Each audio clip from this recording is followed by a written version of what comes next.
Some breaking news tonight. The CDC just formally approving the use of Pfizer's COVID vaccine for children 5 to 11 years old. But the latest data shows a majority of parents aren't ready for their kids to get the shot. Yeah, meanwhile, we've all heard more about booster shots over the last few months than we ever thought we would.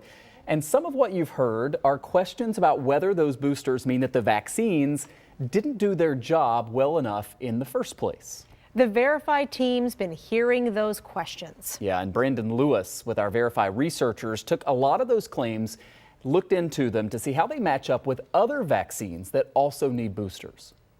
Booster shots are all the buzz since the FDA authorized them for COVID-19 vaccine recipients.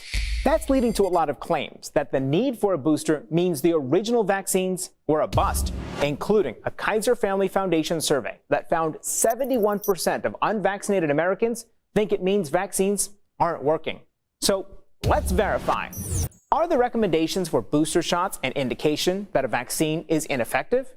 Our sources are the CDC, the FDA, and Dr. William Schaffner, a professor of preventative medicine at Vanderbilt University Medical Center, who explains vaccines often need booster shots. It's very common, and each vaccine is a little different.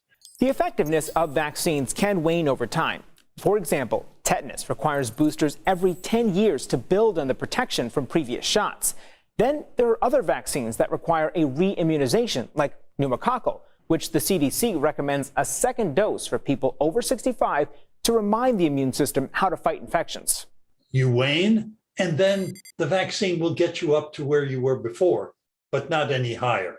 So we call that re-immunization rather than boost. There are also vaccines like the flu shot, which the CDC recommends annually because the virus keeps changing. So Schaffner says it's not all that surprising. The COVID-19 vaccine requires a booster, too. More often than not, that's the way vaccines are. Studies show the effectiveness of the COVID-19 vaccine can drop 10 to 20% over time, depending on the type of vaccine. A booster shot can not only return that level of protection, but offer even more. So it's false that booster shots are an indication that a vaccine is ineffective. Boosters and revaccinations are actually very common among vaccines, especially those for viruses that continually change. With your Verify, I'm Brandon Lewis. All right, Brandon, thank you. We want to go back to that breaking news that we mentioned just a moment ago. This advisory committee for the CDC saying that they have kind of given their stamp of approval for the Pfizer vaccine for people age 5 to 11 for children. This now, though, goes to the CDC director, Dr. Rochelle Walensky. Previously, she's pretty quickly given the final approval that's needed. So that's something that could happen later today. It could happen tomorrow. Obviously, full coverage on NBC Nightly News. A lot of parents following that closely. Yeah, another step forward. We'll keep you posted, of course. We want to let you know that if you have something that you want us to verify, we know there's a lot of stuff out there. Get in touch with us on social media. You can message the Text 2 line at 849-2220 or shoot us an email, verify@wgrz.com.